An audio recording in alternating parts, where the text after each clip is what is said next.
Current affairs December সংখ্যায় আপনাদেরকে স্বাগতম। আজকের প্রোগ্রামটা সাম্প্রতিক গুরুত্বপূর্ণ যে প্রশ্নগুলো আছে সামনের পরীক্ষাগুলোর জন্য সেগুলো দেখার চেষ্টা করব এবং আপনাদের জন্য একটা অ্যানাউন্সমেন্ট দিয়ে দিই। সেটা হচ্ছে যে আমি একটা পুল দিয়েছিলাম, যেহেতু সামনে 46তম বিসিএস প্রিলিমিনারি, সেই উপলক্ষে আমি বলেছিলাম যে হচ্ছে 120+ মার্ক কিভাবে আপনারা তুলবেন সহজে, এবং হচ্ছে কোন কোন টপিকসে জোর দিবেন সেটা নিয়ে আমি ভিডিও করার চেষ্টা করবো। আশা করি আপনারা উপকৃত হবেন। এখন চলেন সাম্প্রতিক এমসিকিউ গুলো আমরা দেখার চেষ্টা করি ডিসেম্বর সংখ্যার। 29 অক্টোবর 2023 কোন প্রতিষ্ঠান বঙ্গবন্ধুকে সম্মানসূচক ডক্টর অফ লিজ মরণোত্তর ডিগ্রি দেয়? ঢাকা বিশ্ববিদ্যালয়। এটা খুবই গুরুত্বপূর্ণ। জন্ম মৃত্যু নিবন্ধনের শর্ট কোড কোনটি? 16152। 11 নভেম্বর 2023 পর্যন্ত দেশের কতটি জেলা রেলওয়ে নেটওয়ার্কে যুক্ত হয়? 48টি। 11 নভেম্বর 2023 কোন জেলা 48তম জেলা হিসেবে রেলওয়ে নেটওয়ার্কে যুক্ত হয়? কক্সবাজার। বিশ্ব স্বাস্থ্য সংস্থার দক্ষিণ-পূর্ব এশিয়ার আঞ্চলিক পরিচালক পদে নির্বাচিত হন কোন বাংলাদেশী? সাইমা ওয়াজেদ পুতুল। দেশের প্রথম আইকনিক রেল স্টেশনের স্থপতি কে? মোহাম্মদ ফয়জুল্লাহ। এটা খুবই গুরুত্বপূর্ণ, মনে রাখার চেষ্টা করবেন। নিচের কোনটি 1320 মেগাওয়াটের বিদ্যুৎ কেন্দ্র? উপর সবগুলো: রামপাল বিদ্যুৎ কেন্দ্র 1320, পায়রা, তারপর হচ্ছে এসএস পাওয়ার প্ল্যান্ট। মাতারবাড়ি তাপবিদ্যুৎ কেন্দ্র কত মেগাওয়াটের? 1200 মেগাওয়াটের। বেসরকারি খাতে দেশের বৃহত্তম বিদ্যুৎ কেন্দ্র কোনটি? SS power plant. দেশের প্রথম টানেলের দৈর্ঘ্য কত কিলোমিটার? 3.32 কিলোমিটার। দেশের সর্ববৃহৎ সার কারখানার নাম কি? ঘোড়াশাল পলাশ ইউরিয়া সার কারখানা। খুবই গুরুত্বপূর্ণ। ঘোড়াশাল পলাশ ইউরিয়া সার কারখানা উদ্বোধন করা হয় কবে? 12 নভেম্বর 2023। ন্যাশনাল কার্ড স্কিম টাকা পেয়ে উদ্বোধন করা হয় কবে? 1 নভেম্বর 2023। ব্যাংকের পরীক্ষার জন্য খুবই গুরুত্বপূর্ণ। সামনে যেহেতু অফিসারের পরীক্ষার ডেট দিয়েছে সেটা মনে রাখার চেষ্টা করবেন। 7 নভেম্বর 2023 বীমা উন্নয়ন ও নিয়ন্ত্রণ কর্তৃপক্ষ আইডিআরএ কোন বীমা কোম্পানির লাইসেন্স প্রদান করে? Shanta life insurance PLC. বর্তমানে দেশের মোট বীমা কোম্পানির সংখ্যা কতটি? 82টি। বর্তমানে দেশে সরকারি বিশ্ববিদ্যালয় কতটি? 55টি। এবং দেশের 55তম সরকারি বিশ্ববিদ্যালয় কোনটি? মুজিবনগর বিশ্ববিদ্যালয়, মেহেরপুর। 1 নভেম্বর 2023 ঢাকা বিশ্ববিদ্যালয়ের 84তম বিভাগ হিসেবে যাত্রা শুরু করে জনস্বাস্থ্য বিভাগ। ষষ্ঠ জনশুমারি ও গৃহগণনা 2022 চূড়ান্ত প্রতিবেদন অনুযায়ী, এটা কিন্তু সামনের 46তম বিসিএস প্রিলিমিনারির জন্য খুবই গুরুত্বপূর্ণ। গণনাকৃত জনসংখ্যা হচ্ছে 16,51,58,616 জন। 16,51,58,616 জন। সমন্বয়কৃত জনসংখ্যা কত? 16,98,28,911 জন। সাক্ষরতার হার 7 বছর প্লাস কত? 74.80%। এটা খুবই গুরুত্বপূর্ণ। ক্ষুদ্র নিগোষ্ঠীর জনসংখ্যা কত? 16,50,478 জন। বর্তমানে দেশে ইউনিয়নের সংখ্যা কত? 4,596টি। জনসংখ্যা বৃদ্ধির হার সর্বনিম্ন কোন জেলায়? ঝালকাঠি। জনসংখ্যা বৃদ্ধির হার সর্বোচ্চ কোন জেলায়? গাজীপুর। আন্তর্জাতিক অংশ থেকে 2 নভেম্বর 2023 যুক্তরাষ্ট্রের প্রথম নারী নৌপ্রধান হিসেবে দায়িত্ব গ্রহণ করেন লিসা ফ্রানচেত্তি। 2023 সপ্তম দেশ হিসেবে স্বল্পোন্নত দেশগুলোর তালিকা থেকে বের হবে ভুটান। এটা খুবই গুরুত্বপূর্ণ। 2 নভেম্বর 2023 কোন দেশ সিটিপিটি থেকে আনুষ্ঠানিকভাবে নিজেদের প্রত্যাহার করে নেয়? রাশিয়া। মালয়েশিয়ার নতুন রাজাকে ইব্রাহিম সুলতান ইস্কান্দার। যুক্তরাজ্যের নতুন পররাষ্ট্রমন্ত্রীকে ডেভিড ক্যামেরন। বিশ্ব স্বাস্থ্য সংস্থা WHO বাংলাদেশকে কোন রোগ মুক্ত ঘোষণা করেছে? উপরের সবগুলো: পোলিও, ফাইলেরিয়া বা গুদরোগ, বা হচ্ছে কালাজ্বর, তিনটাই। বিশ্বের কততম দেশ হিসেবে বাংলাদেশ কালাজ্বর নির্মূলের স্বীকৃতি পায়? প্রথম দেশ হিসেবে। বাংলাদেশের প্রথম সরকারি ভ্যাকসিন প্ল্যান্ট নির্মিত হবে কোথায়? গোপালগঞ্জে। 9 নভেম্বর 2023 যুক্তরাষ্ট্র কোন রোগের প্রথম টিকার অনুমোদন দেয়?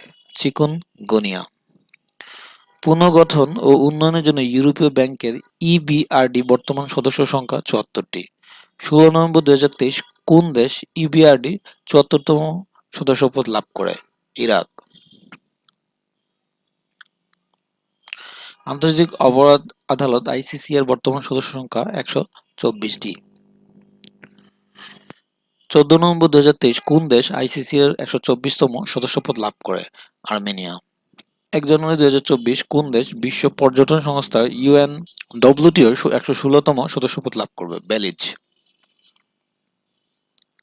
বিশ্ব বাণিজ্য সংস্থা ডব্লিউটিও ১৩তম মন্ত্রীপর্যায়ের সম্মেলন কোথায় অনুষ্ঠিত হবে?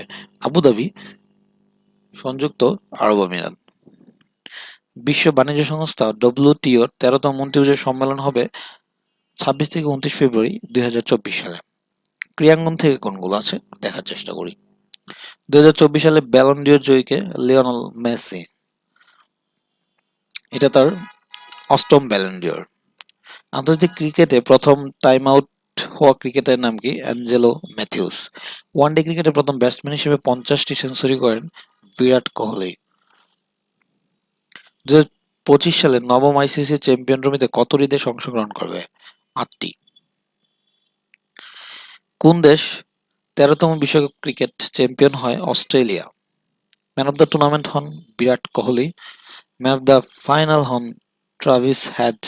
নিচে কোন খেলোয়াড় বিশ্বকাপ ক্রিকেটে ডাবল সেঞ্চুরি করেন?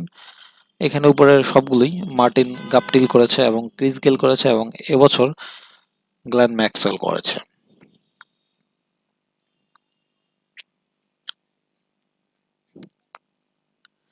এখান থেকে যে গুরুত্বপূর্ণ যেগুলো সেগুলো আমরা দেখার চেষ্টা করি, আর যেগুলো বেশি গুরুত্বপূর্ণ না সেগুলো আমরা স্কিপ করে যাই। ১৩ নভেম্বর ২০২৩ পর্যন্ত গ্যাজেটভুক্ত বীরাঙ্গনা মুক্তিযোদ্ধার সংখ্যা কত? ৫০০ জন।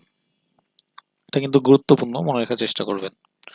দক্ষিণ এশিয়ার একমাত্র গণহত্যা জাদুঘর ১৯৭১ গণহত্যা নির্যাতন আর্কাইভ ও জাদুঘর উদ্বোধন করা হয় কবে? ১৩ নভেম্বর ২০২৩। ৯ নভেম্বর ২০২৩ জাতীয় অর্থনৈতিক পরিষদের নির্বাহী কমিটির একনেক সভায় কোন ইপিজেডের অনুমোদন দেওয়া হয়? যশোর ইপিজেডের। রেলপথে নিরাপত্তার জন্য নতুন করে কোন দুটি রেলওয়ে থানা হচ্ছে? দুহাজারী ও কক্সবাজার রেলওয়ে থানা। ঘূর্ণিঝড় মিথিলি আঘাত হানে কবে? ১৭ নভেম্বর ২০২৩। নামকরণ করে মালদ্বীপ। দ্বীপী ভাষার শব্দ মিথিলির অর্থ হচ্ছে ফলপ্রসূ বিষয়। ৭ জন বীরশ্রেষ্ঠ স্মরণে নির্মিত ভাস্কর্য আমরা তোমাদের ভুলব না কোথায় অবস্থিত? ঢাকা সেনানিবাসে। বাংলাদেশে উৎপাদিত ঔষধ বিশ্বের কতটি দেশে রপ্তানি হচ্ছে? ১৫৭টি দেশে। দেশের প্রথমবারের মতো সরকারিভাবে বায়ুমণ্ডলে আবহাওয়ার বার্তা সংগ্রহে কোন রকেট উৎক্ষেপণ করা হবে? এটা হচ্ছে ২১শে-১। ২১শে-১। বঙ্গবন্ধু মুরালসহ ঢাকার বিজয় সরণিতে স্থাপিত প্রাঙ্গণের নাম কি? মৃত্যুঞ্জয়ী প্রাঙ্গণ। পদ্মা সেতুতে যাত্রীবাহী ট্রেন চলাচল শুরু হয় ১ নভেম্বর। বর্তমানে বাংলাদেশে মাথাপিছু ঋণ কত? ৩৬৫ মার্কিন ডলার প্রায়। বাংলাদেশে প্রথমবারের মতো সমুদ্রে বায়ুবিদ্যুৎ কেন্দ্র নির্মাণ করবে কোন প্রতিষ্ঠান? ডেনমার্কের Copenhagen infrastructure partners CIP, Copenhagen offshore partners COP এবং Bangladesh summit group. ৮ November ২০২৩ smart on street parking app চালু করে কোন প্রতিষ্ঠান? ঢাকা উত্তর সিটি কর্পোরেশন ডিএনসিসি। দেশের প্রথম কৃষিবান্ধব সৌরবিদ্যুৎ কেন্দ্র কোথায় নির্মাণ করা হবে? ফুলবাড়ী কুড়িগ্রামে। ষষ্ঠ জনসাধারণ গৃহ গণনা ২০২২ এর চূড়ান্ত প্রতিবেদন অনুযায়ী সাক্ষরতার হার 7+ শীর্ষ উপজেলা কোনটি? নেছারাবাদ, পিরোজপুরে। ষষ্ঠ জনসাধারণ গৃহ গণনা ২০২২ চূড়ান্ত প্রতিবেদন অনুযায়ী সাক্ষরতার হার 7+ বছর সর্বনিম্ন উপজেলা হচ্ছে রুমা, বান্দরবান। ২০২৩ সালে শিক্ষাক্রম অনুযায়ী শিক্ষার্থীদের পারদর্শিতা মূল্যায়নের জন্য ব্যবহৃত অ্যাপের নাম কি? নৈপুণ্য।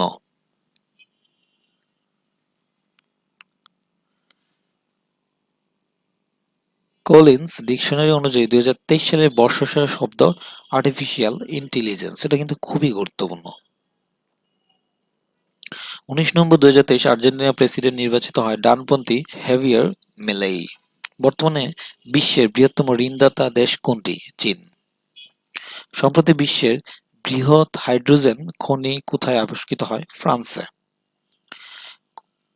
COP28 সম্মেলন কবে অনুষ্ঠিত হবে? 30 নভেম্বর থেকে 12 ডিসেম্বর 2023। স্থান হচ্ছে দুবাই, সংযুক্ত আরব আমিরাত। এটা কিন্তু সামনে 46তম BCS প্রিলিমিনারিতে এই প্রশ্নটা আসার সম্ভাবনা আছে, মানে COP28 রিলেটেড প্রশ্ন থাকার সম্ভাবনা আছে। তো এই জিনিসটা একটু ভালো করে দেখার চেষ্টা করবেন। বিশ্বের সবচেয়ে উঁচু কাঠের ভবন কোন দেশে নির্মিত হবে? অস্ট্রেলিয়া। উচ্চতা হচ্ছে 627 ফুট। 31 অক্টোবর 2023 দক্ষিণ আমেরিকার কোন দেশ ইসরায়েলের সাথে কূটনৈতিক সম্পর্ক ছিন্ন করে? বলিভিয়া। যুক্তরাষ্ট্রের খাদ্য ও ওষুধ প্রশাসন FDA করে চিকুনগুনিয়া টিকার অনুমোদন দেয় 9 নভেম্বর 2023। 60তম মার্কিন প্রেসিডেন্ট নির্বাচন অনুষ্ঠিত হবে 5 নভেম্বর 2024। ওয়ানডে বিশ্বকাপ ক্রিকেটে 2023-এ সর্বাধিক রান করেন কে? বিরাট কোহলি, ভারতের। ওয়ানডে বিশ্বকাপ ক্রিকেটে সর্বাধিক উইকেট পান মোহাম্মদ শামি, উনিও ভারতের। এবং 25তম ফুটবল বিশ্বকাপের আয়োজক দেশ সৌদি আরব 2034 সালে। আন্তর্জাতিক cricket council ICC Sri Lankan cricket বোর্ডে কবে নিষেধাজ্ঞা দেয়? 10 নভেম্বর। 13তম বিশ্বকাপ ক্রিকেট 2023-এ সর্বাধিক ছক্কা মারেন রোহিত শর্মা 31টি। তো আজকে এই পর্যন্তই, এবং আমি এই পিডিএফটা আপনাদেরকে আমি ডিসক্রিপশনে দিয়ে দিব, আপনারা পুরো পিডিএফটা ডাউনলোড করে নেবেন। বাকি যে ইনফরমেশনগুলো গুরুত্বপূর্ণ দাগানো আছে সেগুলো আপনারা পড়ে নেবেন, তাহলে আশা করি ভালো কিছু করতে পারবেন। তো আজকে এই পর্যন্তই, আপনারা ভালো থাকবেন এবং আমার সাথে থাকার চেষ্টা করবেন। ধন্যবাদ।